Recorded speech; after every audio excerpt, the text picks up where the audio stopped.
இன்றைய ஆன்மீக தகவல். அதாவது இன்னைக்கு நாம் என்ன பார்க்க போறோம்னா, உணவு முறை இருக்கின்றது பார்த்தீர்கள் என்றால். உணவு முறை நம்முடைய ஹிந்து தர்மத்திலே உணவிலேயே ஆரோக்கியத்தையும் சேர்த்து வைத்திருக்கின்றார்கள். இந்தந்த நாளிலே இதையெல்லாம் சாப்பிடக்கூடாது. விரத காலம் என்றால் வெங்காயம் பூண்டு தவிர்க்க வேண்டும் என்று சொன்னார்கள். வெங்காயம் பூண்டு ஏன் தவிர்க்க வேண்டும்? வெங்காயம் பூண்டு நம்முடைய உடல் உணர்ச்சிகளை தூண்டி காமத்தை தூண்டக்கூடிய காய்கனிகள். ஆகவே விரத காலங்களிலே அவற்றை தவிர்க்க வேண்டும். இப்படி நிறைய சொல்லி வைத்திருக்கின்றார்கள் நமக்கு முன்னோர்கள். இந்த முன்னோர்கள் சொன்னவற்றை எல்லாம் நாம் கடைபிடித்து விட்டோம் என்றால் நம்முடைய உடல் ஆரோக்கியமும் சிறப்பாக இருக்கும், மன ஆரோக்கியமும் சிறப்பாக இருக்கும். அதை நாம் முறையாக கடைபிடிக்காதன் காரணமாகத்தான் இன்றைக்கு வியாதிகள் பல வந்துவிட்டன. சற்றொப்ப ஒரு 60-70 ஆண்டுகளுக்கு முன்னால் வாழ்ந்தவர்கள் எல்லாம் இப்படி சர்க்கரை வியாதி என்றோ கொழுப்பு என்றோ சொல்லி பார்ப்பது அரிது என்று பெரியவர்கள் சொல்வார்கள். நாம் அதை கண்டதில்லை. ஆனால் பெரியவர்கள் சொல்லி கேள்விப்பட்டிருக்கின்றோம். என்னுடைய தாத்தாவெல்லாம் எந்த விதமான நோய் நொடியும் இல்லாமல் நன்றாக இருந்தார் என்று அவர்கள் சொல்ல கேள்விப்பட்டிருக்கின்றோம். ஆனால் இன்றைக்கு 30-35 வயதுக்குள்ளாகவே சற்று உடல் தளர்ச்சி ஏற்படுகின்றது. இது எதன் காரணமாக? அதேபோல் பிள்ளைப்பேறு, சத்சந்தான பாக்கியம் கிடைப்பது என்பது மிகவும் சிறப்பான விஷயம். ஆனால் சத்சந்தான பிராப்திக்காக இப்பொழுது சிறுவயதாக இருக்கும்போதே மருத்துவமனைக்கு செல்கின்றார்கள். குழந்தை பிறக்க வேண்டும், அதற்கு மருத்துவம் பார்த்து கொள்கின்றோம் என்று சொல்கின்றார்கள். இவையெல்லாம் காரணம், நாம் உண்ணுகின்ற உணவு இப்பொழுது நஞ்சாகி கொண்டு வருகின்றது. உண்ணுகின்ற உணவு நஞ்சாகி கொண்டு வருவதால் நமக்கு நிறைய வியாதிகள் ஏற்படுகின்றது. சரி, இதனை எப்படி சரி செய்யலாம் என்று பார்த்தால், இதை இதனோடு சாப்பிடக்கூடாது, இதை இதனோடு சாப்பிடக்கூடாது என்று ஒரு சில வழிமுறைகளை நாம் பின்பற்றினால் நம்முடைய தேக ஆரோக்கியம் நன்றாக இருக்கும். அது என்னென்ன என்று பார்க்கலாம். தேனும் நெய்யும் சம அளவிலே கலந்து விட்டால் நஞ்சாகிவிடும். எனவே இரண்டுமே நல்ல வஸ்துதான், ஆரோக்கியம் தருகின்ற வஸ்துதான். என்றாலும் தேனையும் நெய்யையும் ஒன்றாக சேர்த்து உண்ணக்கூடாது. அதேபோல் வாழைப்பழத்தை தயிர் மற்றும் மோருடன் கலந்து சாப்பிடக்கூடாது.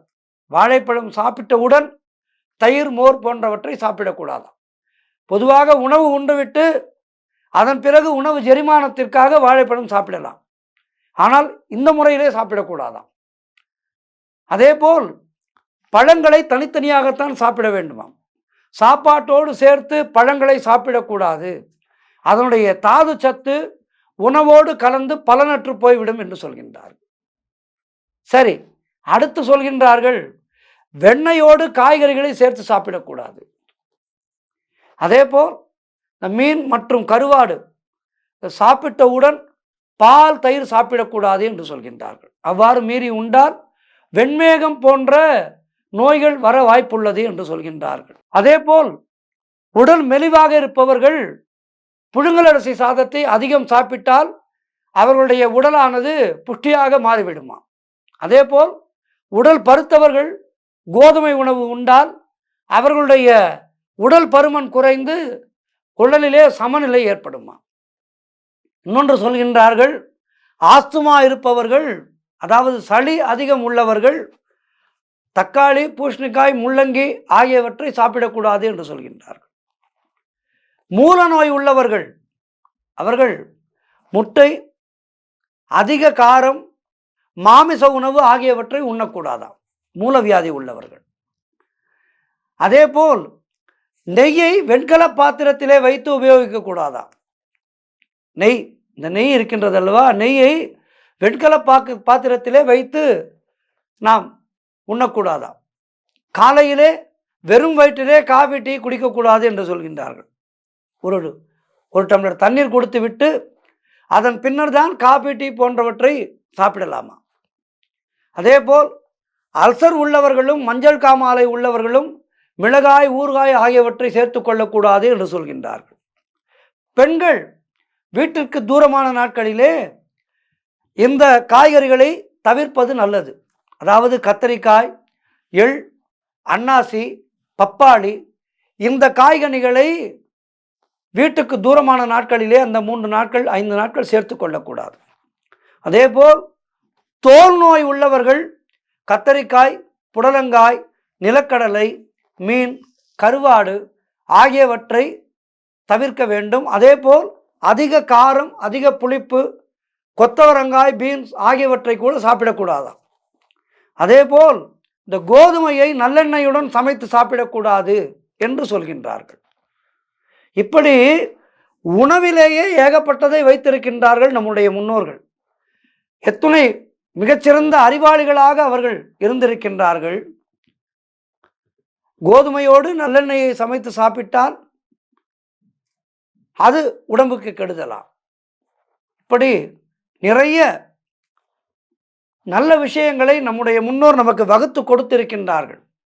இந்த முன்னோர் வகுத்து கொடுத்த முறைகளை எல்லாம் பின்பற்றி நாம் உணவு உண்ணுதலாகட்டும், நம்முடைய வாழ்க்கை நெறிமுறைகளாகட்டும், இவற்றிலே நாம் கடைபிடித்தோமானால் நம்முடைய வாழ்க்கையானது நல்ல ஆரோக்கியத்தோடு இருக்கும். அதாவது ஒரு சின்ன வியாதி வந்து விட்டாலே இன்றைய காலத்திலே லட்சக்கணக்கிலே நாம் செலவு செய்ய வேண்டியிருக்கின்றது. பணம் அதிகமாக இருப்பவர்கள் செலவு செய்வார்கள், இல்லாதவர்கள் எங்கு செல்வார்கள்? ஆகவே நாம் முறையாக நம்முடைய உடலை உண்ணுகின்ற உணவின் மூலமாக பேணி காத்து விட்டால் நமக்கு மருத்துவ செலவு வராது, அதன் மூலமாக மனக்கஷ்டம் வராது.